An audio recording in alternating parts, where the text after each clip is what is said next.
મિત્રો આપણી સાથે અત્યારે આ ઢીંગલી છે ધરાબેન, જેને પગ ખોટો પડી ગયો હતો અને ખાલી બહુ ચડતી. તો આપણે પૂછે એના પપ્પાને કે ભાઈ આપણે ક્યાંથી આવો છો? મોવાથી. અને શું તકલીફ હતી આ બેનને? એને પગની તકલીફ હતી, જે ખાલી સીડી જતી ને પગ ખોટો પડી જતો, હાલી ન શકતી હસોડી. અત્યારે એની બદલે અત્યારે હાવ રાહત થઈ ગઈ.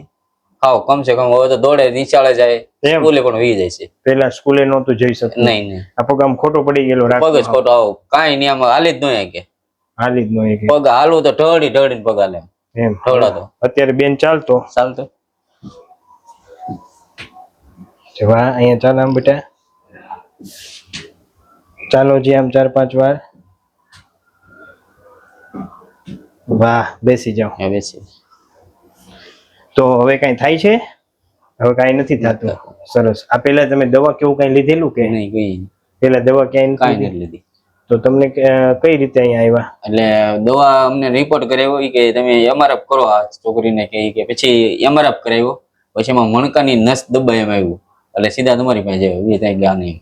સરસ. અમને એડ્રેસ મળ્યું. એટલે તો ભાઈ તમે આપણે એમઆરઆઈ કરાવ્યો હતો અને તમે જ્યાં પેલા બતાવ્યું હતું ત્યાં શું તમને કીધું હતું?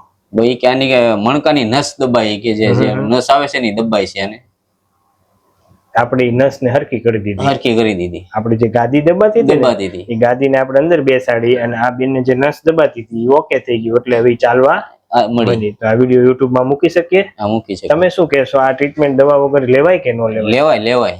આ ટ્રીટમેન્ટ સાચી છે. દવાથી તો ખાલી રાહત થાય જ, અઠવાડિયું પછી પાછો હતા એવા ને એવા થાય છે. કઈ વાંધો નહીં. તો હવે કઈ તકલીફ નથી થતી? અત્યારે કોઈ વસ્તુની તકલીફ નથી. સરસ, થેન્ક યુ. થોડો બેટા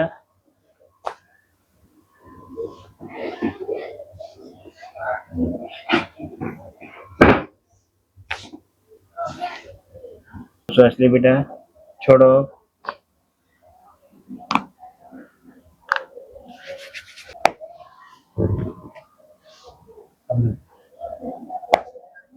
મારી બાજુ પડખું.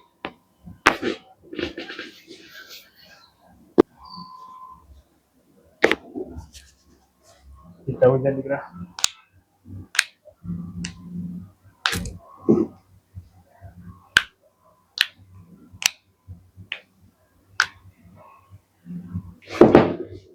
ચલ, ઢીલું નહીં દે બેટા. ઓકે.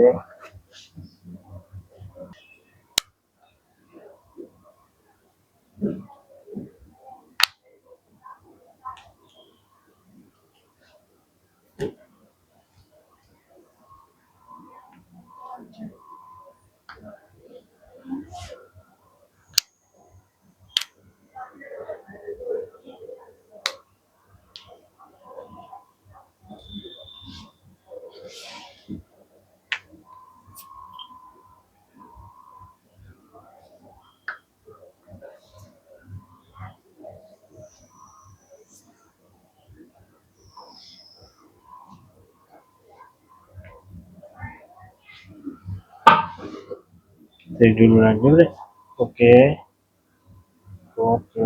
જો તો નથી જોતો તને.